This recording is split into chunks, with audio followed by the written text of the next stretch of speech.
ছোট থেকে জানতাম আমরা এক প্রকার হয়, ছোট ছোট টক স্বাদের। এতটাই টক হয় যে চাটনি, আচার অথবা টক ডাল করে খেতে হয়।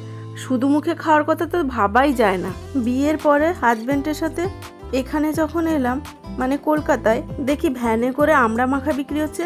আমড়াগুলোর সাইজ বড় বড়, আর আমড়ার স্বাদ টক মিষ্টি, বেশিরভাগই মিষ্টি স্বাদের। খুবই সামান্য টক ভাব আছে। খেয়ে দেখলাম, খেতে তো দারুণ লাগলো।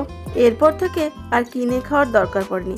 বাজার থেকে আমড়া কিনে নিজেই মাখিয়ে ফেলি এভাবে। প্রথমে আমড়াগুলোকে ভালো করে ধুয়ে জল ঝরিয়ে নিয়ে ছোট ছোট করে কেটে নিয়েছি। এর সাথে নিয়েছি কাঁচা লঙ্কা কুচি, স্বাদ মতো বিট লবণ, 1 চা চামচ চিলি সস, 1 চা চামচ কাসুন্দি, 1 চা চামচ টমেটো সস।